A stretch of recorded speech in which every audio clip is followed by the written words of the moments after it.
पहला प्रश्न है, निम्नलिखित प्रश्नों के सटीक उत्तर चुनिए और यह भी बताइए कि आपको ये उत्तर उपयुक्त क्यों लगते हैं। इस क्वेश्चन में हमें 4 ऑप्शंस दिए जाएंगे और उनमें से हमें एक ऑप्शन सही ऑप्शन सेलेक्ट करनी है और साथ में हमें कारण भी बताने हैं कि क्यों हमने वही ऑप्शन सेलेक्ट किया। तो पहला क्वेश्चन है कि एकांकी रीढ़ की हड्डी का शीर्षक किसका प्रतीक है। इसका उत्तर होगा ऑप्शन ग, आत्मसम्मान और नैतिक दृढ़ता का। इसका कारण है, जिस प्रकार रीढ़ की हड्डी मनुष्य के शरीर को सीधे खड़े होने के काबिल बनाती है, उसी तरह आत्मसम्मान और नैतिक दृढ़ता उसे समाज के आगे सम्मानपूर्वक डटे रहने की ताकत देता है। अतः एकांकी रीढ़ की हड्डी का शीर्षक आत्मसम्मान और नैतिक दृढ़ता का ही प्रतीक है। क्वेश्चन नंबर 2, रीढ़ की हड्डी एकांकी में किस पर व्यंग्य किया गया है। उत्तर घ, समाज की अनुचित मान्यताओं पर। कारण, एकांकी में दिखाया गया है कि समाज मानता है कि पढ़ी लिखी स्त्रियां परिवार और समाज के लिए खतरा है, इसलिए नैतिक साहस की कमी और चारित्रिक दुर्बलता होने पर भी समाज शंकर को श्रेष्ठ मानता है। इसलिए रीढ़ की हड्डी शब्द शंकर के इस दुर्बलता की ओर संकेत करते हुए समाज की अनुचित मान्यताओं के प्रति व्यंग्यात्मक रूप से पाठकों को जागरूक करता है। क्वेश्चन नंबर 3, घर जाकर जरा यह पता लगाइएगा कि आपके लाडले बेटे की रीढ़ की हड्डी भी है या नहीं। यह वाक्य शंकर की किस छवि को उजागर करता है।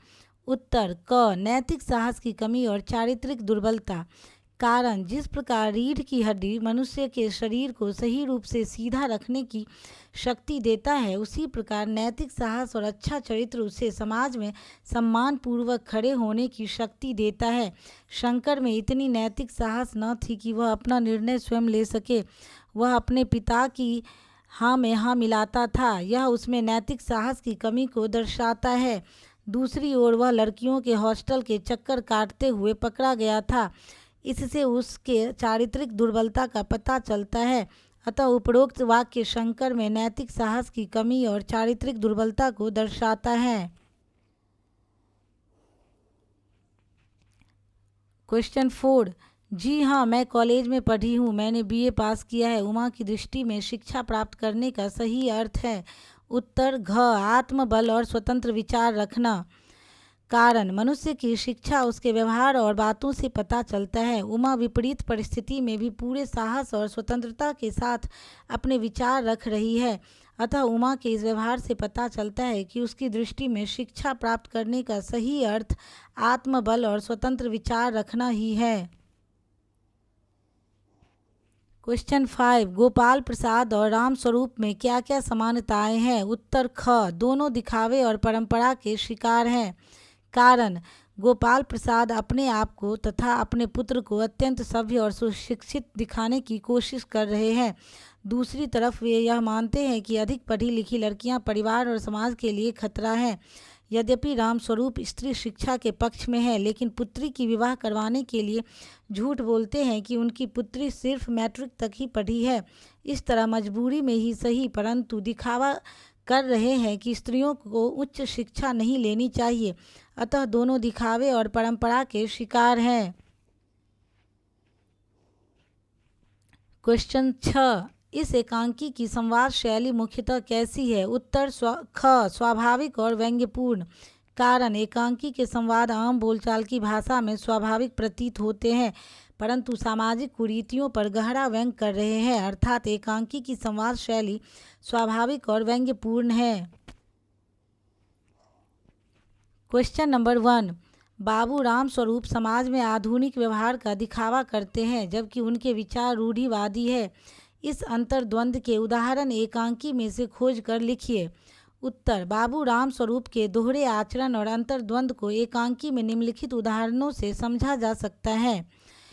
क, वे अपनी बेटी उमा को बीए तक पढ़ाते हैं। यह उनके आधुनिक विचार को दर्शाता है, लेकिन उसका विवाह तय करने के लिए गोपाल प्रसाद के सामने वह झूठ बोलते हैं कि उमा केवल मैट्रिक पास है। यह उनके रूढ़िवादी सोच को प्रकट करता है। ख, वे अपने घर को मेज पोश, हारमोनियम और नाश्ते के साथ आधुनिक तरीके से सजाते हैं, परंतु पुराने सोच के अनुसार अपनी ही बेटी को पाउडर लगाने और खुद को वस्तु के समान दिखाने के लिए विवश करते हैं। उन्होंने आधुनिक सोच अपनाते हुए अपनी पुत्री उमा को शिक्षा का अधिकार दिया, जिससे उसमें सोचने समझने और निर्णय लेने की क्षमता आई। दूसरी ओर उसे उसके विवाह के विषय में अपनी निर्णय लेने की क्षमता का प्रयोग नहीं करने देना चाहते हैं। यह उनके रूढ़िवादी सोच को दर्शाता है। क्वेश्चन 2, रीढ़ की हड्डी का संदर्भ दो अलग अलग पात्रों के लिए भिन्न भिन्न अर्थों में आया है।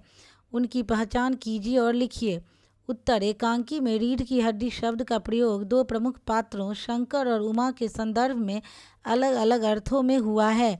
शंकर के संदर्भ में रीढ़ की हड्डी का प्रयोग उसकी शारीरिक और चारित्रिक दुर्बलता का प्रतीक है। वह शारीरिक रूप से झुककर बैठता है और चारित्रिक रूप से इतना कमज़ोर है कि लड़कियों के हॉस्टल के चक्कर काटते हुए पकड़ा गया था। उसकी अपनी कोई स्वतंत्र सोच या व्यक्तित्व भी नहीं है, इसलिए उसके लिए रीढ़ की हड्डी का प्रयोग किया गया है।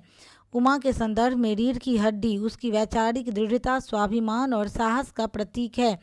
वह विपरीत परिस्थितियों में भी सच बोलने का नैतिक साहस रखती है और समाज की गलत परंपराओं के सामने झुकने से इनकार कर देती है। क्वेश्चन 3, मेरी समझ में तो ये पढ़ाई लिखाई के जंजाल आते नहीं। प्रेमा की इस सोच से उस समय की स्त्री शिक्षा की स्थिति के विषय में क्या पता चलता है? उत्तर, मेरी समझ में तो ये पढ़ाई लिखाई के जंजाल आते ही नहीं। यह कथन प्रेमा द्वारा स्वयं की पुत्री के लिए कहा गया है। प्रेमा एक माँ होकर भी अपनी बेटी की पढ़ाई के खिलाफ है। इससे स्पष्ट होता है कि उस समय केवल पुरुष ही नहीं बल्कि अधिकांश स्त्रियां भी स्त्री शिक्षा का समर्थन नहीं करती थीं। उस समय माना जाता था कि अधिक पढ़ी लिखी लड़कियां पारंपरिक मान्यताओं के अनुसार नहीं चलेंगी, इसलिए उनके उच्च शिक्षा को परिवार और समाज के लिए जंजाल या समस्या समझा जाता था। लड़कियों को केवल उतनी ही पढ़ाई करवाई जाती थी जिससे वे घर का हिसाब किताब या धार्मिक पुस्तकें पढ़ सकें। बड़ी डिग्रियों जैसे बीए आदि को शादी में रुकावट माना जाता था। स्त्री शिक्षा की स्थिति इतनी दयनीय थी कि उन्हें स्वयं भी एहसास नहीं था कि अशिक्षा ही उनके कई परेशानियों का कारण है।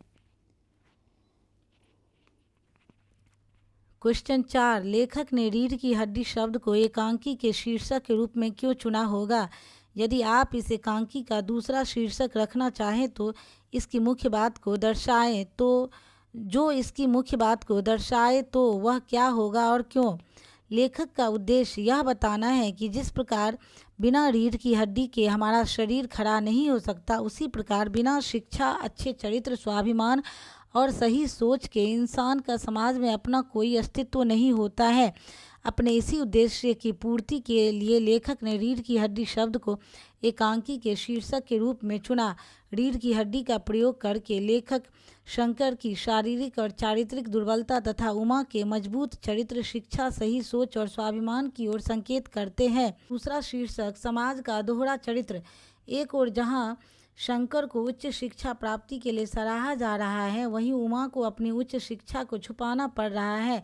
शारीरिक और चारित्रिक रूप से कमजोर होते हुए भी शंकर को अपने विवाह के संबंध में निर्णय लेने का अधिकार है। वहीं दूसरी ओर एक शिक्षित, स्वाभिमानी और सही सोच रखने वाली उमा का बोलना गलत माना जा रहा है। इस तरह समाज स्त्री और पुरुष के लिए दोहरा चरित्र रखता है। धन्यवाद।